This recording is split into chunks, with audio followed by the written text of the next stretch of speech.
ศาสตร์ร่วมกันของพระประสาทลาวก้าวเดินด้วยบาดก้าวอันนักแน่นเข้มแข็ง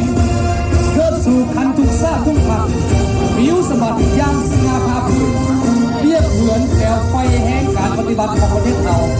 มีกำลังลุกขึ้นและเป็นแสงแห่งกล้าสว่างไสว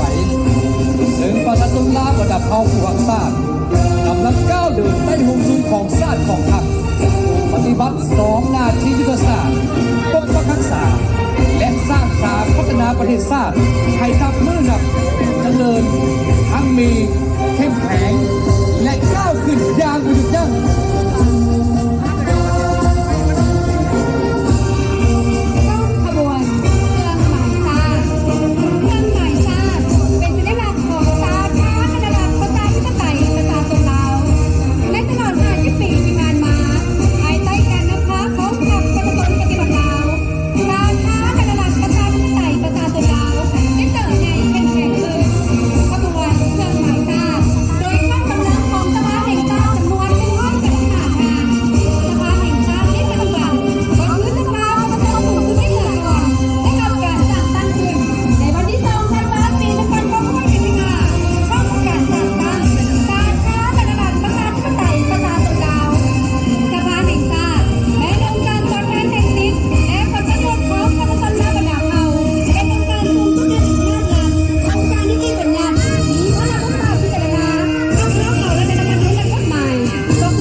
นายกรัฐมนตรีและสถาบันวิทยาศาสตร์เศรษฐกิจและสังคมแห่งชาติข้อกำลังกามาย50 ปีจากสถาปนาสปป.ลาวแสดงให้เห็นความมั่นคงของชาติความเป็นเอกราชรักษาได้อธิปไตยและคือเสรีภาพครบถ้วนการคุ้มครองบริหารรัฐการสนใจขยายตัวทางด้านเศรษฐกิจและวัฒนธรรมสังคมมองว่าการสำนักงานประธานประเทศเป็นศิลาธิการในการค้นคว้าสำรวมและเป็นใจกลางในการประสานสมทบในการคัดเลือกและบริหารให้แก่การเคลื่อนไหวที่การของประธานประเทศมองว่าการสำนักงานนายกรัฐมนตรีเป็นศิลาธิการให้รัฐบาลนายกรัฐมนตรีและรองนายกรัฐมนตรีในการคุ้มครองอำนวยความสะดวกและประสานสมทบสถาบันวิทยาศาสตร์เศรษฐกิจและสังคมแห่งชาติเป็นศิลาธิการให้แก่ส่วนการพัฒนารัฐบาลในการค้นคว้าและสนองข้อมูลข่าวสารทางด้านวิทยาศาสตร์เศรษฐกิจและสังคมของชาติร่วมกำลังองค์การจัดตั้งคณะช่วยเรียกความศูนย์กลางภาคผู้ปั้นประธานไก่ตอนผู้บริหารเพื่อเป็นการสนับสนุนและส่งเสริมคุณงามความดีและมุ่งมั่นประธานไก่ตอนผู้บริหารผู้นำพาการตั้งพรรคประชาชนปฏิบัติลาวนำพากระบวนการปฏิบัติต่อประชาธิปไตยและนำพาศาสนาตามพาระดับประชาธิปไตยประชาชนลาวเป็นสัญลักษณ์แห่งอุดมการณ์ปฏิวัติความฉลาดเฉลียวและการสร้างภูมิทัศน์สังคมเป็นผู้แทนเด่นหน้าของประชาชนทุกขั้นตอนในบรรดาเผ่าชาวประเทศชาติเป็นผู้เจริญรุ่งเรืองนำขบวนแห่โดยกองกำลังจากห้องว่าการศูนย์กลางภาคคณะจัดตั้งศูนย์กลางภาคสถาบันการเมืองและการปกครองแห่งชาติจนเป็นตัวแทนที่แก่พวกองค์การจัดตั้งคณะช่วยเรียกของศูนย์กลางภาคตลอดระยะ50 ปีแห่งการใช้ศูนย์กลางภาคองค์การจัดตั้งคณะช่วยเรียกของศูนย์กลางภาคได้เสริมขยายมุ่งหน้าอันดีงามประธานไก่ตอนผู้บริหารยืนยงในภารกิจปฏิบัติของพรรคเขาตลอดไปและขบวนรถก้าวเข้าสู่อ่าวไทยแม้นขบวนรถของสาพันธ์ของเก่าแห่งชาติลาวเริ่มเป็นองค์การจะตั้งการเมืองสังคมที่ก่อนในระบบการเมืองของระบอบประชาธิปไตยของประเทศลาวซึ่งได้เต้าหู้ออกมาระบบปฏิบัติที่องค์การกล้าแก่ที่ผ่านการสุดหล่อแล้วเปลวไฟสงครามต่อสู้ภูมิภาคญาติเอาเอกราชพวกเพิ่นเปรียบเหมือนเด็กกล้าที่ได้สุดหล่อมาแล้วหลายทศวรรษภายหลังที่ได้การสร้างตั้งขึ้นในวันที่9 สิงหาคม ปี 2002 สาพันธ์ของเก่าแห่งชาติลาวบริหารเป็นศิลาธิการในศูนย์กลางพรรคในรัฐบาลด้วยการสืบขยายรวมเชื่อสามีผู้รักษาของตนสาพันธ์ของเก่าแห่งชาติลาวได้ออกแห่งคนป่วยเต้าหูจัดตั้งและศึกษาอุโมงค์ทันเดียวระบบเก่าประชาชนลาวบรรดาเราให้รักษาภาพแท้ผู้เชื่อปฏิวัติอันดีงาม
ทำแต่ยามสงครามก็คือยามสันติภาพเป็นผู้ศึกษาคมการเมืองท้องถิ่นนำเอาพงพัดแอบคุ้มครองปกป้องษาอาวุธหรือชกก่อนมานาเทคนิครับประกันในการเตรียมพร้อมสงบและสงบย่านพันผ่าน ว่านายทหารอากาศเป็นตัวแทนแห่งเรือนายทหารเราพบทหารอากาศของทัพประชาชนลาวมีวัฒนธรรมในการเตรียมพร้อมปกป้องรักษาเขตแดนกลางของชาติและช่วยเหลือให้ทหารภาพในเวลาสู่รบทำประกันการรับเลี้ยงขนส่งประกอบส่วนรวมผู้ปฏิบัติธรรมชาติทำให้การนำและเห็นหน้าที่อื่นตามการมอบหมาย และติดตามมาด้วยก้อนไม่ยิ้ม369แม้ก้อนเสือแห่งเสื้อของกำลังไฟเพชรยิงกองบินได้ทำการประกาศสร้างตั้งขึ้นในเดือนมีนาปี1969ที่บนดินแดนเสียงหวงวีรชนในยามสงครามเป็นดาวย่ำใดคนได้เชียงบาเชียงรายประเภทสายประกอบส่วนเป็นทางล่าของร้อนและเรื่องขนส่งเส้นทางอาวุธลูกกระสุนของสุนทรกองกำลังไฟเพชรยิงได้สร้างวิรกรรมมาลำเลิศไทยแก่ประเทศชาติหลายสหายในการบินพบแข่งขันวีรชนแห่งชาติย่างทรงเกียรติ ก้อนทหารภาพเป็นตัวแทนแห่งแกนนายทหารภาพกำลังหลวงกำลังเข้าชิงได้ตัวของทัพแม้กำลังสู้รบประจันบานต้องศัตรูในทุกกรณีทุกรูปแบบของการสู้รบด้วยยุทธวิธีสู้รบประสานเราและสู้กับเอกราชในสงครามต่อสู้บนปลอยชาติเราพบทหารภาพเป็นกำลังต้นต่อประสานเราคนอื่นที่ต้านกับจักรพรรดิลาวขึ้นและลูกเล่นทีมเมืองหายซอดของพวกเขาให้พนาชัยและยังปกป้องรักษาและพัฒนาประเทศชาติได้ประกอบส่วนบริการเคลื่อนไหวสู้รบต้านการเสื่อมสลายแดนของศัตรูต่างชาติสร้างวิรกรรมอันเริ่มเล่นลายประการเป็นกำลังเก็บความสู้รบและสู้รบอย่างมีชัย ก้อนกำลังทหารปีพิเศษกำลังปีพิเศษสร้างตั้งขึ้นในปี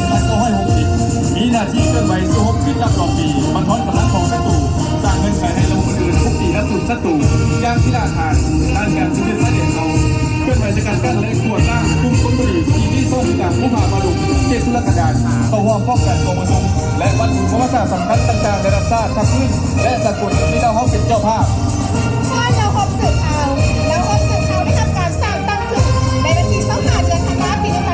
2554ที่แขวงหัวพันสมีนาทีทำประกันความมั่นคงของชาติเป็นผู้แก้สาธิตติดหลักแทรกซึมเข้าในทุกของเขตยังงาน มีใบพิปฏิสร้างสอบคนเก็บกรรมข้อมูลข่าวสารแผนการเคลื่อนไหวเลี่ยมลายมากเหตุทำลายของฝ่ายตรงกันข้ามต่อระบบใหม่ของพวกเขาบอกไว้รายงานขัดเชิงแก้ไขเหตุการณ์ที่จะเกิดขึ้นให้ทันเวลา ก้อนกำลังทหารชายแดนกำลังทหารชายแดนได้รับการสร้างตั้งขึ้นในวันที่2 ตุลาปี 2012มีพลบทบาทหน้าที่ปกป้องรักษาชายแดนแห่งชาติบวกพันกับกำลังป้องกันชายแดนของบรรดาประเทศใกล้เคียงเพื่อปฏิบัติสนธิสัญญาและข้อตกลงต่างๆเกี่ยวกับปัญหาชายแดนเป็นกำลังจั่งทาอยู่ข้อมด้านหน้าเพื่อสร้างเงื่อนไขให้กำลังท้องถิ่นและกำลังหลวงมีเวลาปรับปรุงและเตรียมพร้อมปฏิบัติหน้าที่สู้รบป้องกันประเทศชาติอย่างมีชัย ก้อนทหารอากาศยิงในตัวแทนแห่งเกณฑ์และน้องทหารยิงที่ปฏิบัติหน้าที่ในกองทัพประชาชนลาวโดยน้องทหารยิงยังสืบต่อรักษาหมู่เสื้อองค์อาจกล้าหาญเลี้ยงใบเชียงรายกับไอ้น้องทหารชายลูกมันขยันอดทนแสดงออกเลยน้องสังกัดอยู่กองพระเดือเจ้า3อยู่กองพระใหญ่73และเลยน้องนักบินสังกัดอยู่กองพระใหญ่72ในองค์การและสำนักต่างๆของทางต่อชาติเลยน้องกันกาได้เดินจ้องอย่างกล้าหาญพุ่งแถวและสีสันของจ้องได้ประดับท้องฟ้าสีทางอย่างสวยงาม ก่อนระบบตัวต่างงานกองระบบตัวต่างงานกองได้สร้างตั้งขึ้นในปี1961มีหน้าที่ประสานและระบบอื่นสู้รบยังพิราฐานบนสนามรบต่อสู้กุศลด้านการลงทานของจักรพรรดิและลูกแรงติดมือของพวกมันเช่นกูมูแม้สนามบ้านหกคือเส้นหัวและบ้านหกลามด้วยเส้นเก้าคือแขวงสวรรค์เขตระบบตัวต่างงานกองได้สร้างผลงานและวิรกรรมอันล้ำเลิศลายประการ ก้อนเราพบปืนใหญ่หน้าดินได้ทำการสร้างตั้งขึ้นในปี1954และยังให้การต่อสู้ปูซานได้ประกอบส่วนสำคัญเข้าในไซสนาอันใหญ่หลวงรวมทางแดนประชาชนลาวในภารกิจปกป้องรักษาและพัฒนาประเทศชาติเราพบปืนใหญ่หน้าดินได้ร่วมกันเราเป็นอื่นสู้รบตีต้านการเสื่อมยืนชายแดนของศัตรูอย่างกล้าหาญโดยสืบต่อหมู่เสื้ออันดีงามของตนเราพบปืนใหญ่หน้าดินนับมือได้ทำการปรับปรุงทางด้านปริมาณและคุณภาพ ก้อนระบบป้องกันอากาศระบบป้องกันอากาศได้ทำการสร้างตั้งขึ้นในปี1961ระบบป้องกันอากาศมีหน้าที่สนองป้องกันติดตั้งและน่านฟ้าเก็บปล่อยยิงต้านและทำลายกำลังกับอากาศของศัตรูทั้งเว้นและคืนย่างพิราฐานเป็นกูมูแมนโซป้องกันประเทศที่มันสูงกลางดูเมืองเมียงไซปล่อยหมอพันดูทุ่งเงินหินเส้นหลวงและแห่งอื่นในทั่วประเทศยิงเมืองศัตรูตกเป็นจำนวนหลากหลาย ก้อนเราหกเสนาหักเราหกเสนาหักสร้างตั้งขึ้นในปี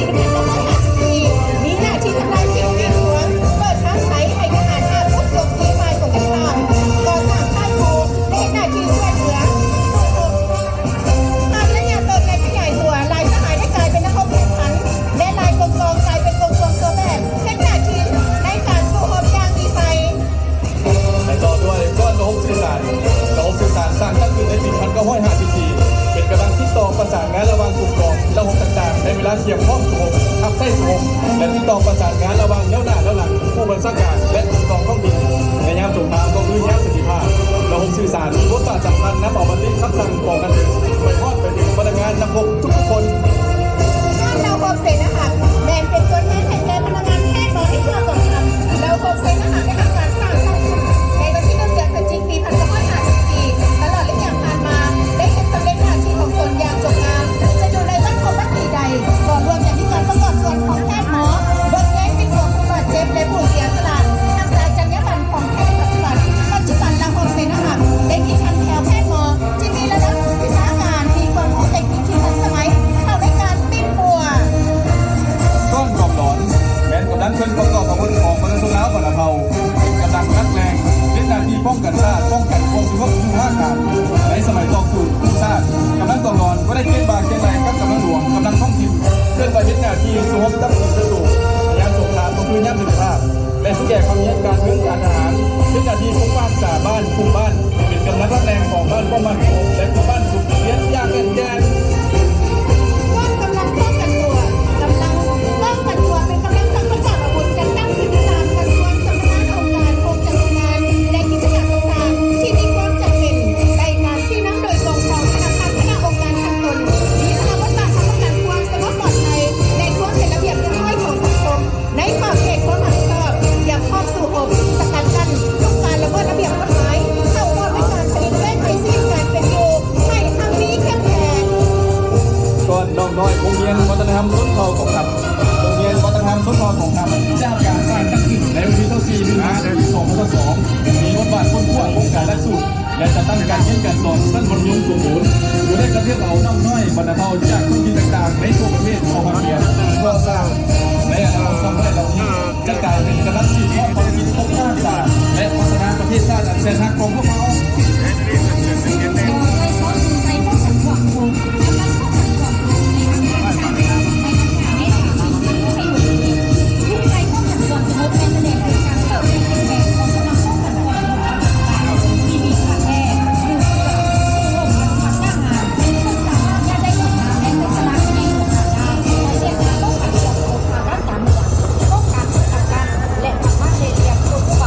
การเคลื่อนไหวของบรรดาที่กำลังก่อระบาดวัตถุดิบเป้าหมายของอาชญากรรมและประกอบการเมืองต่างให้สังคมในอย่างแยกขาดติดหัวนักข่าวประกาศได้ประเด็นว่าสังคมควรจะปลอดภัยก่อนเกิดเหตุการณ์เมืองความสะดวกให้การสร้างสาธารณะเศรษฐกิจสังคมก้าวหน้าตามที่สังคมนิยมขอเสียงตบมือต้อนรับการแสดงกรุงบินมี17สีลำประกอบมีถุงตาดถุงผักถุง50 ปีและแทนคำควรน้ำใจที่2 ธันวามั่นยืน การป้องกันความสงบประชาชนและกำลังประกอบอาวุธมาจากประชาชนโดยประชาชนและเพื่อผลประโยชน์ของบรรพบุรุษบรรเทาซึ่งอยู่ภายใต้การชี้นำพาเด็ดขาดโดยตรงรอบด้านของพรรคคนสมบูรณ์ลาวที่พลาบทบาทปกปักรักษาเสถียรภาพทางด้านการเมืองความสงบและความเป็นระเบียบเรียบร้อยของสังคมกำลังป้องกันความสงบประชาชนมีระบบคงจัดการจะตั้งครบชุดมีระบบเป็นแผนทันสมัยมีระเบียบวินัยที่เข้มงวดมีความจงรักภักดีต่อภาครัฐและเฮ็ดสำเร็จหน้าที่การเมืองสูงส่งที่ภาครัฐและประชาชนมอบหมายให้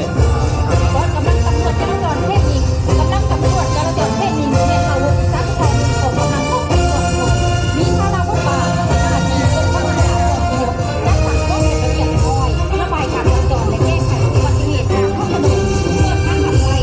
การไม่แย่ขบวนผู้แทนสุนัขขับสูงข้อมูลการแก้ไขในต่างประเทศเป็นไม้เยี่ยมอย่างเรียบเข้าร่วมประกาศของกระทรวงโดยมอบประชาชนที่เคลื่อนไหวสัญจรไปมาทางท้องถนนได้ถูกกับโรงเรียนเพื่อป้องกันความปลอดภัย กำลังตำรวจป้องกันส่วนกลางแมนเรา6สัตว์สะพอนหนึ่งที่นอนที่นี่ระบบการจัดตั้งของกำลังป้องกันความสงบได้รับการสั่งตั้งขึ้นในวันที่11ธันวาคมปี1961ยุคเกียรติมันไป6,000มีพลังบทบาทเป็นชนะในการในการค้นคว้าสร้างแผนป้องกันปัญหาของประสบการณ์ศาสตร์รักษากลผู้นำภาคหลักแข่งขันสูงทั้งภายในและต่างประเทศบรรดาพิธีการนัดสำคัญต่างๆให้มีความปลอดภัยรอบด้าน รถกำลังออกมาสกัดป้องกันเคลื่อนที่กำลังตำรวจป้องกันเคลื่อนที่แบกอยู่เส้นประเทศท้ายจากของพันสองศูนย์แปดคือกองทัพทหาร208และเพื่อให้สอดคล้องทหารที่การเมืองในอย่างไรจะได้เปลี่ยนสื่อมาเป็น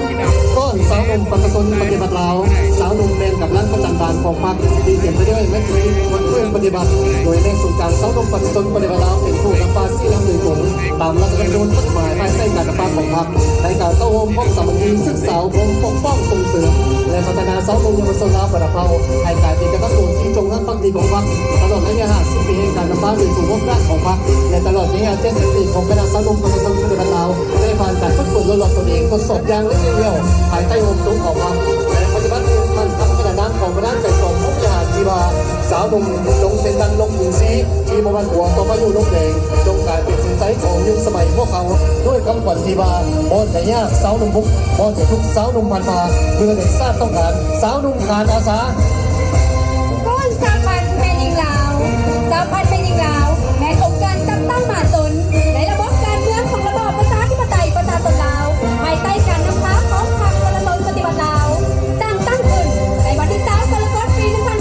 2555 มีการจัดตั้งแต่การศูนย์กลางความท้องถิ่นเป็นตัวแทนในแกนเป็นยิงลาวบรรดาเผ่าในการปกป้องสิทธิผลประโยชน์อันชอบธรรมของแม่หญิงและเด็กส่งเสริมความก้าวหน้าของแม่หญิงความเสมอภาคหญิงชายภายใต้คำขวัญพัฒนาความเสมอภาคหญิงชายติดพันกับการพัฒนาประเทศชาติและขอการขันตามตีชีวาพลเมืองดีพัฒนาดีสร้างครอบครัวดีติดพันกับกระบวนการแข่งขันนักสร้างและพัฒนาผู้นำเต้ารวมความสามัคคีแม่หญิงลาวบรรดาเผ่าประกอบส่วนในภารกิจปกปักรักษาและสร้างสรรค์พัฒนาประเทศชาติ ก้อนสาพันธ์กรรมบาลลาวสาพันธ์กรรมบาลลาวเป็นการจัดตั้งการเมืองสังคมของชนชั้นกรรมกรและสาวผู้เองลาวที่กว้างขวางในระบบการเมืองของระบบสาธิปไตยประชาชนซึ่งได้รับการสั่งตั้งขึ้นในวันที่1 กุมภาพันธ์ 2556มีมารับบทบาทในการจัดตั้งเป็นการจัดการเป็นท้องถิ่นได้รับการนำพาศึกษาอบรมโดยพรรคประชาชนปฏิบัติลาวมีมารับบทบาทในการโฆษณาศึกษาอบรมปลุกระดมและเต้ารวมความสามัคคีเป็นตัวแทนในการปกป้องสิทธิและผลประโยชน์อันชอบธรรมของสมาชิกกรรมบาลกรรมกรและสาวผู้เองลาวบรรดาเผ่าสาพันธ์กรรมบาลลาวได้สืบต่อมาในแนวทางเปลี่ยนแปลงไม่ทันการและมีหลักการนำพาของพรรคและปฏิบัติคำขวัญกรรมบาลลาวเข้มแข็งทันสมัยสามัคคีมีที่ใดและนักใจสากลกรรมชีพและปฏิบัติข้อในการหน้าเป็นเจ้ามีพันกับกระบวนการทักษะและพัฒนาอย่างกว้างขวาง ก้อนกำลังแนวลาวสั่งชาติแนวลาวสั่งชาติเป็นองค์การจัดตั้งสำคัญทางการเมืองของตัวสังคมเป็นสาพันธ์องค์การจัดตั้งสังคมและบุคคลสังคมองค์การจัดตั้งการเมืองขององค์การจัดตั้งการเมืองวันนั้นตัวแทนคนเชื้อชาติลาวที่ดำรงเพศศาสนาชนเผ่าเป็นตัวแทนในแก่ตั้งคนบนพื้นฐานความตื่นตัวและสมัครใจเป็นภาคส่วนหนึ่งในระบบการเมืองแห่งสปปลาวโดยเป็นพรรคประชาชนปฏิบัติลาวเป็นแกนนำและเป็นผู้สานกระบวนการจัดตั้งที่สืบทอดและเสริมขยายการเมืองของระบอบประชาธิปไตยประชาชน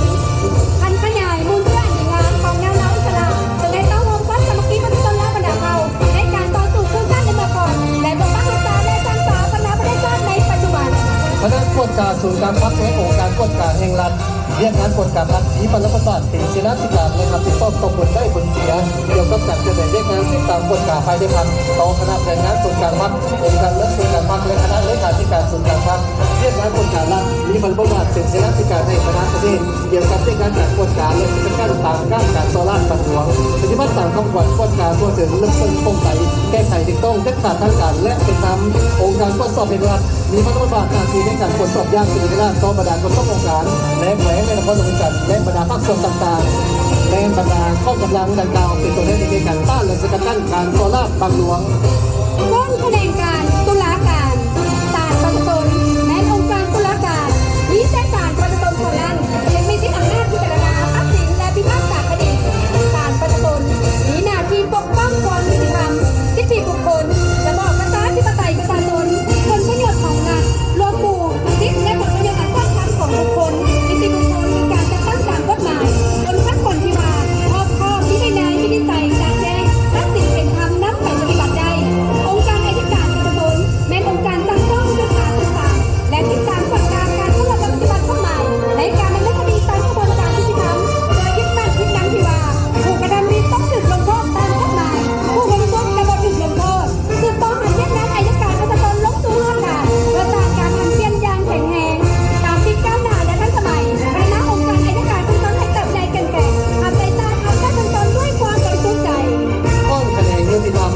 ทรวงยุติธรรมเป็นองค์จักรหนึ่งของรัฐบาลเป็นคณะกรรมการเรียนรัฐบาลผู้ครองมาภาคเพียงงานกฎหมายยุติธรรมตลอดระยะ10 ปีในการเลือกตั้งขยายตัวของสาธารณรัฐประชาธิปไตยประชาชนลาวภายใต้การซึ่งนำนำมาของพรรคกระทรวงยุติธรรมได้ตั้งด่านจัดตั้งปัญหาแนวทางของพรรคในการลงสู่ประสิทธิภาพการปกครองรัฐปกครองกฎหมายปกครองสังคมด้วยกฎหมายอย่างนักแน่นอนแล้วประกอบส่วนเราในการสร้างสรรค์และปรับปรุงกฎหมายยุติธรรมใต้กฎหมายเป็นระบบครบสุดประกอบส่วนเราในการปกป้องรักษาความมั่นคงความสงบปลอดภัยในสังคมและสร้างสรรค์พัฒนาเศรษฐกิจสังคมให้รับเพื่อทำตัวได้เข้มแข็งเพื่อละก้าวยุ่งเองจะปฏิบัติการตั้งสิ่งของกลางให้ถูกต้องและบรรลุตัวเลขคาดหมายในเรื่องการได้การได้สุขโลกสร้างผู้ก่อผู้แทนผู้สร้างให้คุณค่าการเรียนรู้คุณสมบัติสิ่งทำปฏิบัติประมุ่งประสบความสำเร็จกันรับสูงและทำใจผสมยานมาไว้โปร่งใสและยุติธรรม ก้นคะแนนการต่างประเทศ ประกอบด้วยกระทรวงการต่างประเทศ และคณะพัวพันต่างประเทศกลุ่มกลางภาคเรื่องงานการต่างประเทศได้ติดพันกับการต้อนสู่ผู้สร้างพร้อมกับประกอบระดับเราโดยได้ถือเอาวันที่22 ตุลาเป็นวันการทูตลาวในปี1955มาถึง2 พฤษภาคม80 ปี โดยยึดมั่นการเสมอต้นเสมอปลายแนวทางการต่างประเทศคือสันติภาพเอกราชมิตรภาพและการร่วมมือบนพื้นฐานหลักการยุ่งร่วมกันโดยสันติเปิดเครื่องสายประพันธ์ข้อมูลธรรมดาประเทศเกินมิตรใกล้ไกลปัจจุบันสปปลาวมีสายประพันธ์การทูตกับ151 ประเทศมีสายประพันธ์กับ115 พันการเมืองในโลกมีคณะสันติภาพและสมาคมมิตรภาพลาวของต่างประเทศและท้าวสามัคคีของเรามีสำนักงานผู้ต่างด้าวแห่งสปปลาวประจำอยู่ต่างประเทศได้ร่วมกันปฏิบัติเพื่อสูงจังหวัดบาเบิ้งไก่ไฟจึกและพัฒนาการพืชเศรษฐกิจอันที่เป็นทันสมัยและกองไฟด้านเสนาธิการ กระทรวงศึกษาธิการและกีฬามีหน้าที่สำคัญในการพัฒนาทรัพยากรมนุษย์ให้การมีกำลังในเปรียบเทียบต้นไฟที่ส่งแสงสว่างแห่งปัญญาและความรู้มีบริบทการทอดของความเจริญรุ่งเรืองเข้าสังคมผู้ส่งเสริมการพัฒนาวิทยาศาสตร์เทคโนโลยีและนวัตกรรมของยุคพุทธกาลที่จำสูงและใส่ประกอบตัวการพัฒนาการเป็นเอกราชเป็นเจ้าเสน่ห์ให้นักเพื่อนนักหลายขึ้นส่งเสริมมวลชนทุกเพศทุกวัยเข้าร่วมพัฒนายบริหารและมีกีฬาให้ตัวเดิมสร้างได้บุคลากรกีฬาที่มีคุณภาพเข้าร่วมแข่งขันในเวทีมากขึ้นและสากลกระทรวงศึกษาธิการและกีฬาจะสืบต่อตั้งหน้าพัฒนาระบบการศึกษาให้ทันสมัยสร้างคนเราให้มีความรู้ความสามารถมีคุณธรรมและความรับผิดชอบต่อสังคมพร้อมทั้งพัฒนาวิทยาศาสตร์และนวัตกรรมการเปลี่ยนพลังงานขับเคลื่อนเศรษฐกิจสีเขียวและนิยมสร้างประเทศให้สนใจพัฒนาวิถีกรรมไปสู่คุณภาพอันใหม่สร้างผลงานอันเป็นให้แก่เราก้าวเดินไปย่างแข็งแรง ก้อนกำลังแผนกการเงินและธนาคารแผนกการเงินมีพลังบาทเป็นคณะกรรมการในการคุ้มครองหมาป่าเกี่ยวกับการวางแผนพัฒนาเศรษฐกิจสังคมแห่งชาติแผนงบประมาณแห่งรัฐแผนการลงทุนของรัฐตั้งหน้าเป็นเจ้าตนแผนพัฒนาระบบสิทธิแห่งชาติและประเทศทั่วประเทศภายใต้คำขวัญมุ่งแผนการพัฒนาเศรษฐกิจพัฒนาการคุ้มครองการเงินอันเป็นทันสมัยสีเขียวและสีทองให้มีความเข้มแข็งยกสูงบทบาทแผนการเงินยืนที่แถวหน้าในการตัดสินปัญหาทางด้านเศรษฐกิจการเงินของชาติให้สมกับการเงินซึ่งมากพอใจเป็นสายเลือดในระบบเศรษฐกิจของประเทศคะแนนการธนาคารที่พลังบาทในการคุ้มครองหาภาคทางด้านเงินฝากสถาบันการเงินและระบบการตลาดที่สนใจจัดตั้งขยายเศรษฐกิจเอกราชเป็นเจ้าตนเองภายใต้คำขวัญพัฒนาสถาบันทำประกันเสถียรภาพด้านเงินฝากและต้านในบัญชีเงินตายแข็งแกร่งและพัฒนาการบริการทางด้านการเงินให้ทั่วถึง ตามมาด้วยกระทรวงโยธาธิการและขนส่งตลอดระยะ50 ปีผ่านมาคะแนนโยธาธิการและขนส่งได้เก็บแรงคะแนนตัวทางด้านโครงสร้างพื้นฐานทางบกทางน้ำทางอากาศทางรางและทางในตัวเมืองพ้นเด่นที่สุดในตารางเส้นทางจาก11ตัวพันกว่ากิโลเมตรในปี1976ได้เพิ่มขึ้นเป็น60,000 กว่ากิโลเมตรในปี2025การขนส่งโดยสารจาก40,000 กว่าคนในปี1976ได้เพิ่มขึ้นเป็น110,000 ล้านกว่าคนการขนส่งทางน้ำได้เปิดออกทางออกสู่ทะเลสาบดอกโดยท่าทางและของสสเวียดนามการขนส่งทางอากาศมีสนามบิน11แห่งและมีสายการบินต่างประเทศ25สายการบินการทำงานขนส่งทางรางและมีรถไฟลาวจีนได้บรรลุขนส่งโดยสาร11 ล้านกว่าคนและขนส่งสินค้าบรรลุ16 ล้านกว่าต้นได้พัฒนาการบริการขนส่งที่ทันสมัยที่สุดเป็นปัญญาเก็บเซลล์โลจิสติกส์สร้างแรงคะแนนโยธาธิการและขนส่งเป็นปลายแหลมมีจุดสูงทนทานทันสมัยปลอดภัยเชื่อมโยงสมดุลและยืนยง ก้อนแผนกการเทคโนโลยีและการสื่อสารเรียกงานเทคโนโลยีและการสื่อสาร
พัฒนาประดับเอาต่อสู่ผู้สร้างไปต้มนักการผลิตเสบียงอาหารเรือรับไส้การปฏิบัติอเนกการได้มีบทบาททุกของเกษตรกรรมมาให้ที่ดินน้ำสิ่งแวดล้อมและพัฒนาชนบทเพื่อประกันความมั่นคงทางด้านเสบียงอาหารชนบทได้รับการพัฒนาคุ้มครองลำไส้และปกป้องรักษาทรัพยากรธรรมชาติป่าไม้สิ่งแวดล้อมตามที่ทันสมัยปัจจุบันสามารถผลิตเสบียงอาหารได้6.75 ล้านต้นต่อปีสามารถรับประกันเสบียงอาหารภายในโดยพื้นฐานสามารถผลิตและส่งออกสินค้าเกษตรกรรมได้หลายกว่า 1,600 ล้านดอลลาร์สหรัฐต่อปีในขณะเดียวกันกองปกป้องรักษาสิ่งแวดล้อมสามารถรักษาเนื้อที่ปกป้องป่าไม้ได้ 62.6% ของการผ่านสู่ชน 70% ของเนื้อที่ทั่วประเทศชนบทได้รับการพัฒนาชีวิตการเป็นอยู่ของประชาชนดีขึ้น ร่วมคะแนนอุตสาหกรรมและการค้ามีพลังบทบาทเป็นคณะกรรมการในแกนนำรัฐบาลและองค์การปกครองขันท้องถิ่นในการคุ้มครองส่งเสริมอุตสาหกรรมพลังงานโบแฮและการค้าในขอบเขตทั่วประเทศตลอด50 ปีที่ผ่านมาคะแนนอุตสาหกรรมและการค้าได้ประกอบส่วนอย่างตั้งหน้าเขาในการสร้างสรรค์พัฒนาเศรษฐกิจแห่งชาติและในพื้นฐานเทคนิคทุกคนผลิตปรุงแต่งและการค้ามีการขยายตัวอย่างนักแน่นต่อเนื่ององค์กรส่วนหลายตัวตามร่วมส่วนน้อยของพื้นที่ถ้าประกันได้การสนองพลังงานและนำไฟฟ้าไปสู่ชนบทเขตเมืองไก่สองปีก็หลายกว่า96ส่วนน้อยของจำนวนโครงเงินทั้งหมดทั้งเป็นจากการนำเข้าเจรจาพัฒนาต่างประเทศให้แก่สินค้าลาวและเชื่อมโยงเศรษฐกิจการค้าการลงทุนกระตุ้นพื้นและสากลส่งเสริมอุปกรณ์งานและหัวเรือธุรกิจเพื่อลดต้นความสามารถในการแข่งขันและยุ่งแรงการผลิตภายใน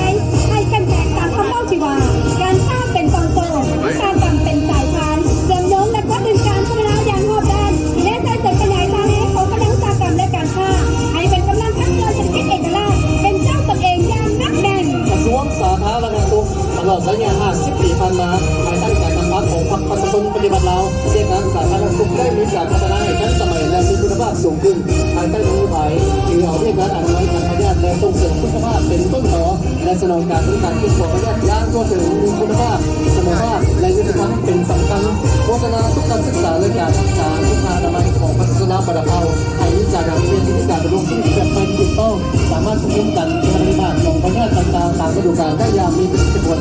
และมีอายุสัญญาเพิ่มขึ้นสถานที่บริการสาธารณสุขได้ยกระดับพัฒนาดีขึ้นและมีความชำนาญทางด้านการแพทย์การศึกษาของพนักงานแพทย์ปฏิบัติแพทย์ประชาชนนำใช้ยาปลอดภัยต่างๆปฏิบัตินโยบายการประกันสุขภาพรวมปกส่วนด้วยกองทุนประกันสังคมและประกันสุขภาพเพื่อสืบต่อภารกิจแผนกสาธารณสุขให้ก้าวขึ้น สร้างคะแนนแรงงานและสวัสดิการสังคมกระทรวงแรงงานและสวัสดิการสังคมได้รับการตั้งขึ้นในวันที่2ธันวาคมปี2563มีพลังบทบาทเป็นคณะกรรมการให้รัฐบาลและการคุ้มครองสหภาพด้านแรงงานและสวัสดิการสังคมในขอบเขตทั่วประเทศซึ่งเป็นส่วนหนึ่งที่สำคัญในนโยบายสังคมของพรรคเขาโดยถือความเป็นปัจจัยตัดสินเป็นเป้าหมายบริบทของการพัฒนาตลอด50 ปีโดยได้รับการที่นำมาหาอย่างใกล้ชิดจากทางรัฐบาลคะแนนแรงงานและสวัสดิการสังคมได้ประกอบส่วนอย่างตั้งหน้าตอนในการจัดตั้งปฏิบัติแนวทางเปลี่ยนแปลงใหม่อย่างรอบด้านและมีหลักการต่อมาโดยเฉพาะแมนนโยบายด้านแรงงานและสวัสดิการสังคมได้รับการพัฒนากำลังแรงงานล้าให้มีฝีมือมีแม่การงานทำมีรายได้ที่มั่นคงแรงงานได้รับการคุ้มครองตามระเบียบกฎหมายและได้รับการปกป้องทางสังคมกับผู้เกิดขึ้นผู้ที่มีผลงานก็ดีและธุรกิจปฏิบัติต่อผู้ประกอบการในแนวนโยบายการต่อคุณยันตัวต่างๆแล้วก็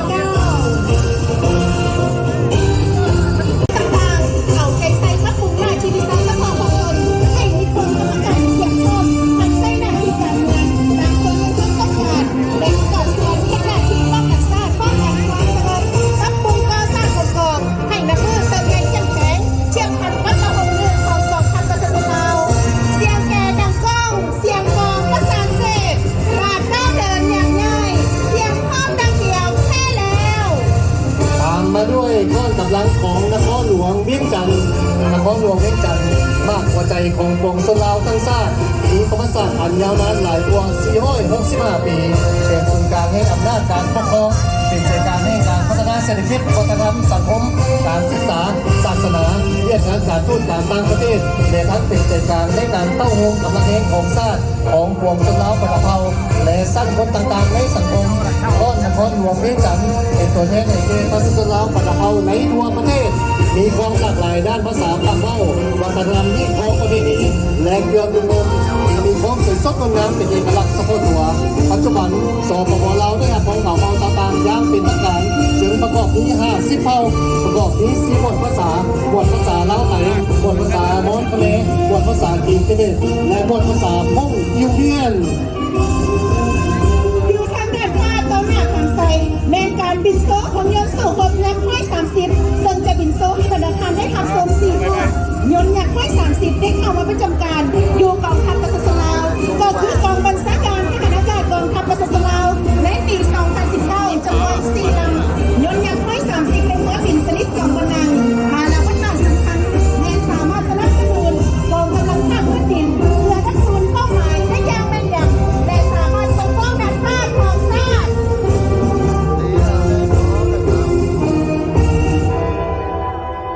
ก้อนแขนงวัฒนธรรมและการท่องเที่ยว ตลอด 50 ปีแขนงวัฒนธรรมได้มีบทบาทเป็นปัจจัยพื้นฐานแห่งการดำรงคงตัวของชาติโดยได้ปกปักรักษาและสืบทอดมรดกแห่งชาติอันล้ำค่าด้วยความพยายามอันแห่งกล้ากระทรวงวัฒนธรรมและการท่องเที่ยวได้นำเอานครหลวงพระบางวัดภูจักรพรรดิธงไทยยินเสียงขวงเสียงแคนลาวการตั้งค่าลายหน้าฟ้อนระบงลาวและวิญญาณแห่งชาติยินนำนอกเข้าเป็นมรดกโลกพร้อมกันนั้นเรื่องงานของสมุดสำนักพิมพ์การพิจารณาและบรรดาสมาคมในกรมเทศวัฒนธรรมและการท่องเที่ยวก็ได้รับการส่งเสริมอย่างต่อเนื่องเพื่อเผยแพร่ความรู้และวัฒนธรรมสู่สังคมเพื่อผู้นำสมบูรณ์นี้ในการเป็นแหล่งดึงดูดที่สำคัญที่สุดของการท่องเที่ยวลาวนับตั้งแต่ปี 2000 มาปี 2014ตัวเลขนักท่องเที่ยวต่างประเทศได้เพิ่มขึ้นอย่างหลากหลายจาก700,000 ตัวคนมาสู่ระดับกว่า4 ล้านกว่าคนสถานที่ท่องเที่ยวคุณภาพการพัฒนาและระดับการท่องเที่ยวได้กระจายอย่างทั่วถึงยังไงก็ตามมีได้ข่าวแต่ว่าวัฒนธรรมที่กำลังตั้งขึ้นอย่างมีทุกสุขพร้อมกันนั้นสื่อมวลชนลาวและผ่านสู่วิธีการอย่างว่องไวเป็นกระบอกเสียงที่แหลมคมในการพัฒนาแนวทางของภาครัฐและให้สังคมและประชาชนและความรู้ทางการและมีคุณภาพ วัฒนธรรมคือจิตวิญญาณของชาติการท่องเที่ยวคือความเจริญรุ่งเรือง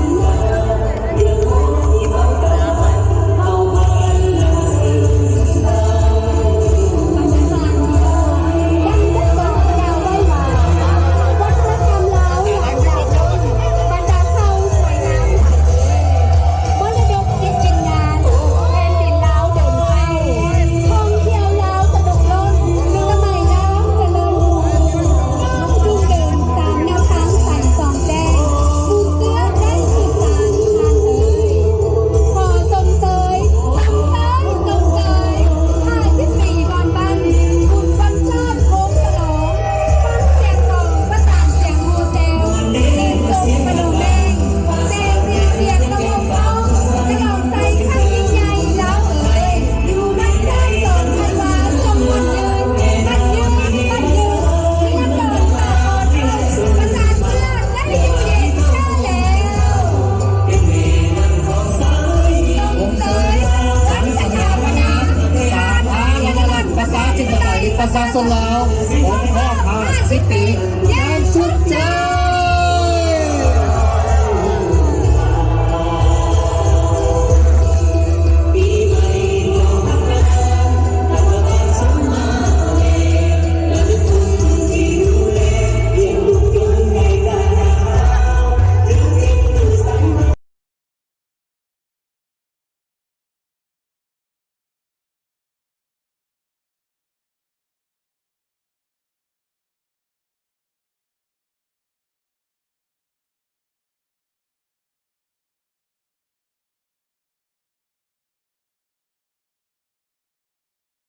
Vui để sống phải vui. Macro Travel